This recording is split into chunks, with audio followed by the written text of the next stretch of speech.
De maand mei dit jaar was natter dan nat. Extreem nat zelfs, zeggen meteorologen. Hoosbuien, noodweer en soms leek het wel dagen op rij alleen maar te regenen.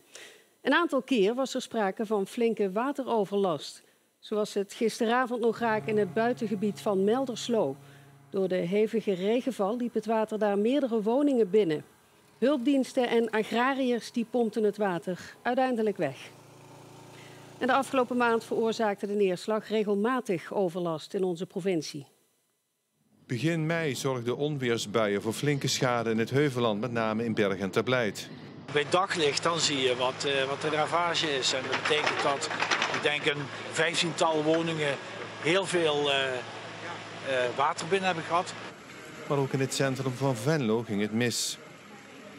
Het golfde gewoon naar binnen. En voordat we wisten was het hier buiten een centimeter of 30, denk ik. Dat het toch echt wel stond, ja. Half mei viel er in het stroomgebied van de Geul zoveel regen dat campings in Meers en Etenaken met spoed ontruimd werden.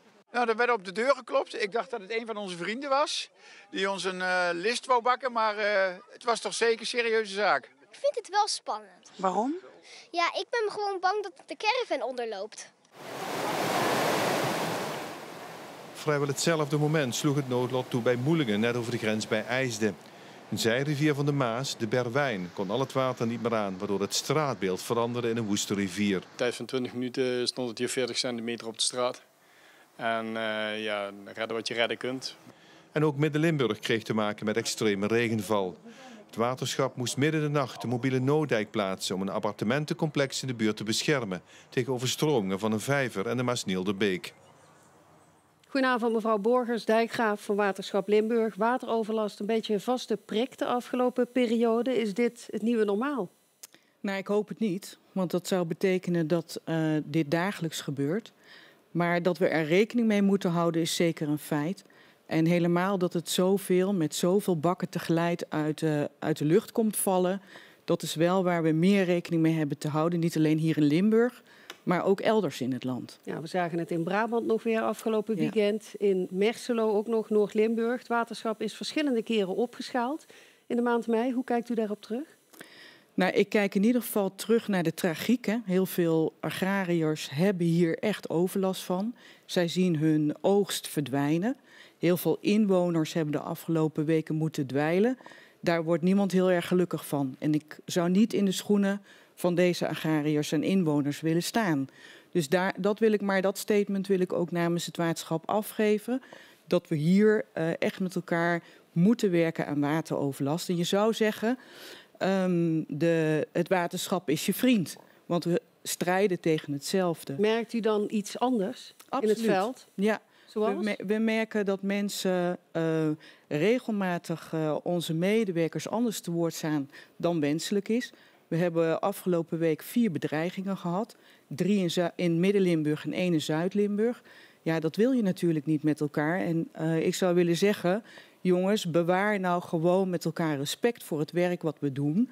Want zo kunnen wij ons werk niet doen. En zoals gezegd, we zijn jullie vriend. We komen helpen om wateroverlast te voorkomen. Wat kunt u zeggen over de aard van die bedreigingen? Waar moet ik aan denken? Persoonlijke bedreigingen jegens medewerkers. Auto klemgereden, telefoon afgepakt. Ja, dat vind ik nogal ernstig. En het lijkt een beetje op de afgelopen maanden, zoals we dat ook horen bij ambulancepersoneel, bij NS-personeel.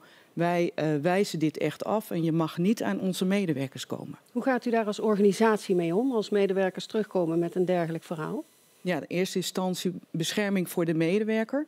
Om in ieder geval te voorkomen dat ze hier echt last van ondervinden. In tweede instantie een bericht naar de organisatie. Mocht het zo zijn dat je dit overkomt, meld het ons. We hebben een bericht uitgedaan vanmiddag naar de pers om te zeggen, wees respectvol, ga respectvol met onze medewerkers om. En we gaan melden bij de politie als organisatie dat dit ons overkomen is. Aangifte gaat u doen? We gaan aangifte doen. Ja. Dan even terug naar de aanleiding, ook helaas voor die trieste bedreigingen. Dat is natuurlijk de maand mei. Die was extreem nat. Volgens meteoroloog Thijs Seelen de natste mei sinds 1984. 40 jaar geleden dus. Ja, sommige plaatsen in Limburg verwacht ik zelfs dat mei recordnat gaat worden. Het officiële record, en dat is van het KNMI, dat hebben we 40 jaar geleden gehaald in 1984. Mei 1984 in Schinnen. Toen hadden we daar totaal 222 mm regen. Mei 2024 zou dus dat record van 40 jaar geleden wel eens kunnen gaan verbreken. Deze maand is al de 11e natte maand op rij. Op meerdere plekken viel al meer dan 200 mm regen, zoals onder meer in Heidhuizen, Baaksum en Doenrade. Dit terwijl 60 mm zo'n beetje de normale hoeveelheid is.